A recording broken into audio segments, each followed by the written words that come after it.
So, Arvind, how have you been? How is the lockdown treating you? What is your regular day like during the lockdown period? And actually, I've had the privilege of being able to say I've enjoyed this lockdown period. Okay, I personally needed a bit of, what do you say, quality personal time. So the okay, only way that I could have probably gotten it is if the government tells you, you stay home and take care of your house. No, that's something earlier. It's always an option of running away from responsibilities. But okay, now you have okay, nowhere to go to, so you okay. have to attend to a lot of things that I've always wanted to do, just from personal, Hmm. wants and needs. So I personally enjoyed this quiet time for a change, but I understand it's a very privileged thing to say. So yeah, I can only speak for myself. Okay, but what is your regular day like? Like on your Insta post, I'm seeing that you're experimenting with cooking a lot and all of that. How is it? Yeah, so regular day starts with this like morning coffee, something that I Mm, look forward to the previous night itself. mm, mm, So I go to bed really excited about the kind of mm. coffee that's going to come out the next day, and it more often than not turns out to be the best coffee in Chennai. I'm that confident about my coffee, and and then I'd go and 8:30 to 10:30, 7:30. I'm done with Mm, it. 8:30, 10:30, I sit and write. mm, mm, mm, Because I feel that's like the twilight hour for me, at least from a writing point mm, of view. mm, After mm, 10:30, I can't write because the whole world is like mm, awake and active by then. mm, mm.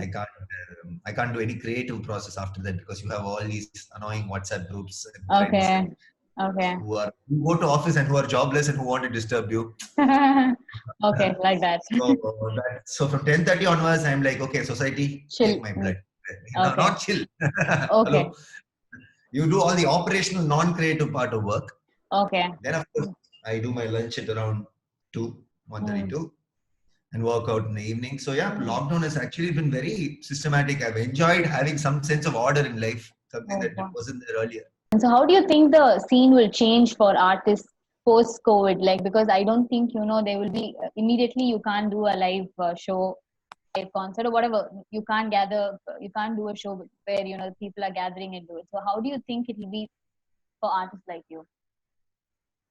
So we've already moved to the virtual Um, world. I run a company called Half Boiled Ink with my best friend and a fellow comedian called Baggy Bhargav. So the two of us now, one of the things that we did at Half Boiled was do a virtual improv show. So Friday, Saturday, Sunday last we just finished it, and it was sold out, and we didn't ask people to pay. We told them you have a look at it, enjoy the show, and at the end of it, you pay what you feel like because it's a new concept. We didn't want to put a price on it. Rather, we told people to pay as per their experience, and that's okay. actually turned out quite great. People were very, very encouraging and supportive for the artists because all the improvisers or artists per se who are part of Mm, that group are pretty much depending on this for their income. mm, mm, So mm, it was very positive to see that it worked, and I see a lot of people in Bombay, Bangalore also doing shows online, and I definitely see artists adapting because artists pretty much, and I also see people needing it because how mm. long would you sit and watch? What do you call produce stuff? You also want live, Yeah, spontaneous, true, true. the closest thing to at least to it. And Mm, improv is a great format mm, where you don't necessarily mm, need any heavy production. You can just come and make comedy on the spot. You improvise. That's why it's called improv. mm. So that's something that's actually gone about well. So I definitely see comedians shifting to this, whether they need the money or not, just because they need to be busy. Once Yeah. I finish writing a significant amount of material, I'll probably do the same. Okay, okay. But will you miss the live audience, the joy of hearing audience laugh and, clap and all of that? Yeah, I mean that goes without saying, man. In the sense, I think a lot of time once I realize one of the when people call comedians stress busters, what they Mm-mm. don't realize is even for comedians going on stage is actually their stress buster. Nice. Mm, It's that 90 minutes or 60 mm, minutes that I find myself on stage where mm, I don't feel stress. I feel mm, super happy mm, because mm, once you remove me out of that, I feel like mm, life is pretty sad, and mm, so does the rest of the audience. That's why they come to a comedy show. So point is, mm, nothing mm, beats the live experience, and I mm, think that's a really really special mm, feeling that I don't think I'm not even looking to substitute that. This is just a question mm, of, hey, can we look for mm, alternative sources mm, and mm, be innovative with our thinking mm, while mm. what is OG still remains OG. So hopefully when things get back to normal, life will get back. And because there's no better feeling than an artist giving you that energy and the crowd giving it back.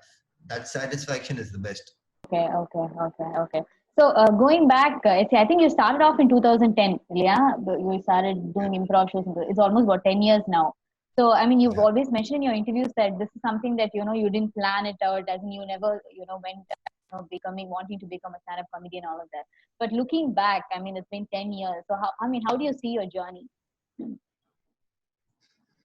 Well, looking back, I just realized I don't know anything about what I'm doing, Okay. and I've stopped planning things, and I've just been very humbled by the fact that hey, you are not in control of anything except your effort. Because if there's anything the last 10 years has taught me, I had no idea I'm going to be in the position that I find myself in today.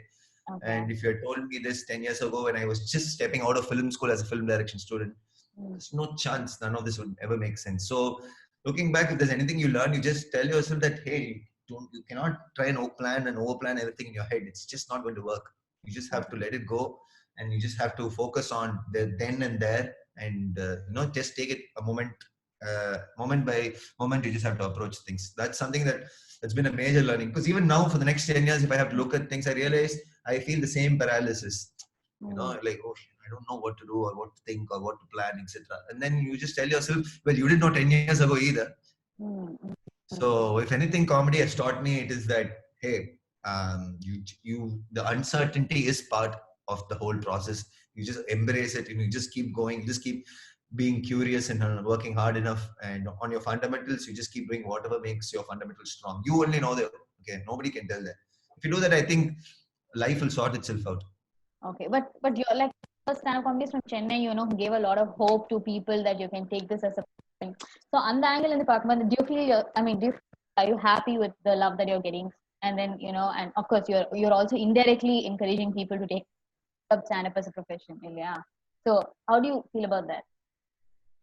Well, I hope I'm not encouraging any of them to take it as a Why profession, would because you say that?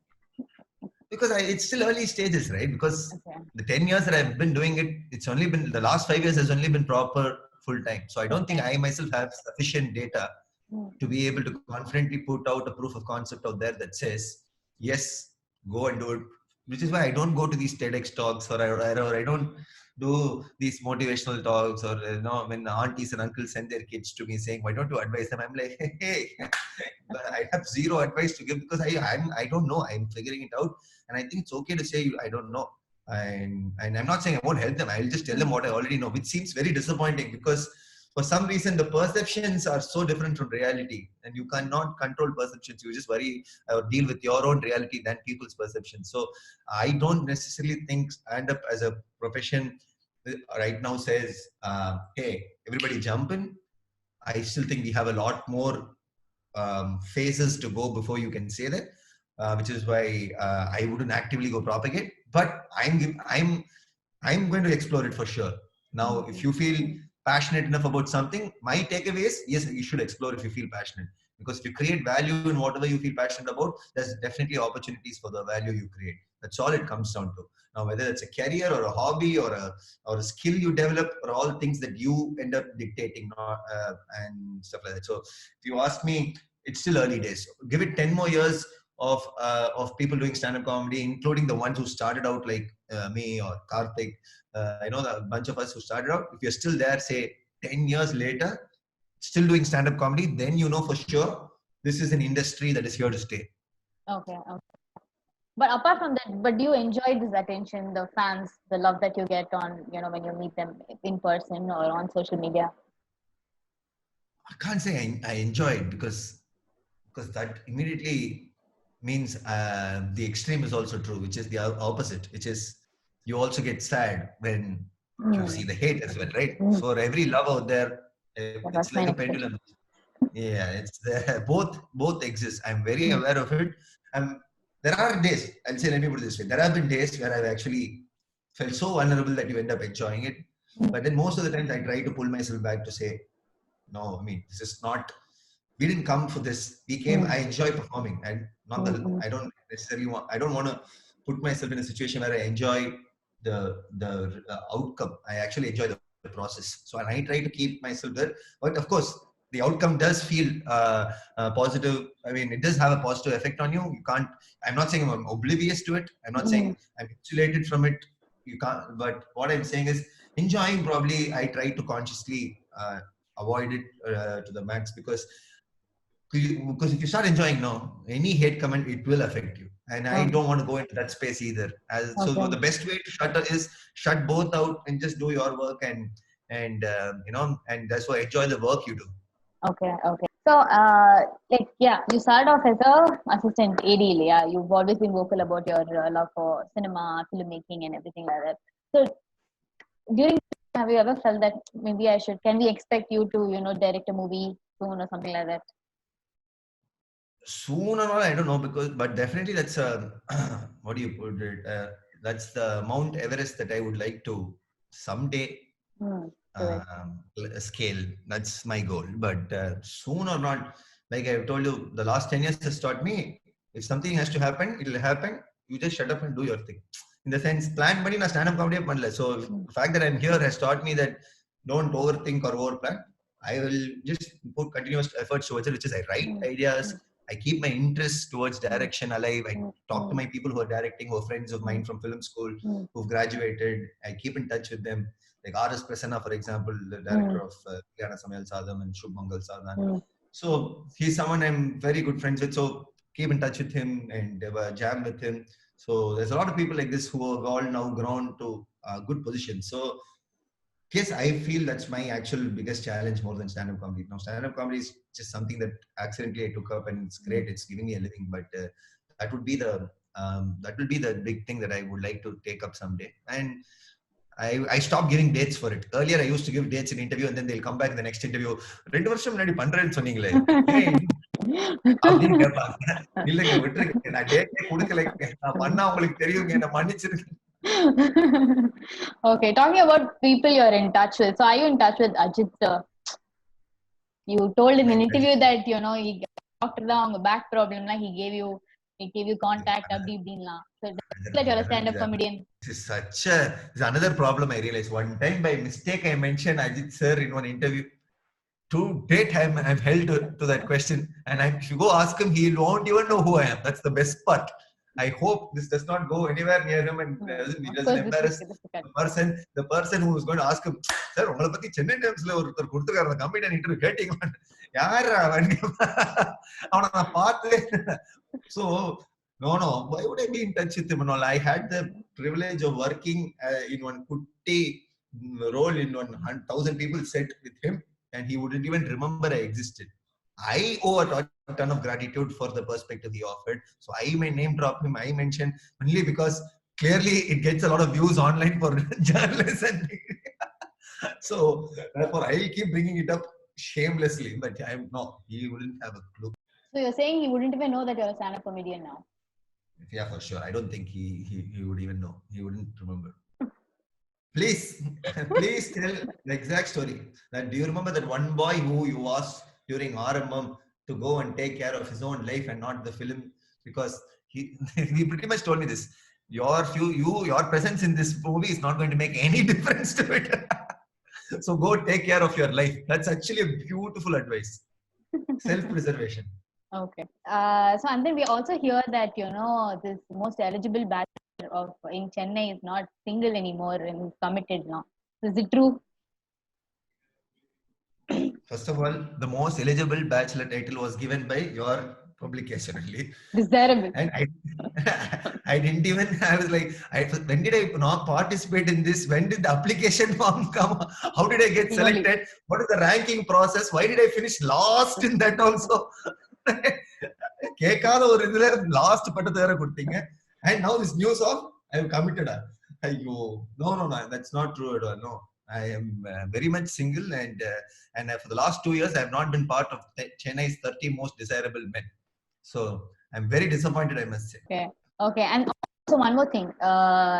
I mean, ever since this lockdown came upon us, there are so many celebrities doing these social media challenges, and every time you open Instagram or 10 பேர் live போவாங்க. So adu patti what are your thoughts? mean, I have gone live multiple times, so therefore I am not one of those people who miss the boat on going live and then later come back and they're like, hey, the live pora naatla punnakukuron gundu seekramala live pora. That is just them talking out of white terror. Okay, going Okay. live is actually, I've had great sessions. I went live with Mm, R. Ashwin. I went live mm, with Abhinav Mukund. mm, Like, so I have few more options that I would like to go live with. I went live with ADK, mm. the The rapper. singer. Now, I would otherwise never have the opportunity to, get having a conversation with these guys for a live audience, and therefore bringing out their actual spirit and my spirit in its truest form. Because what we are off the camera is Mm, something that we would love to show people in its best form, right? So this gave us those opportunities. There's so much that I could discuss with ADK about his. He's mm, writing a new film and all. I got to understand a new mm, facet to him. Likewise, mm, Abhinav Mukund did a live and he did a game show. And that is, mm.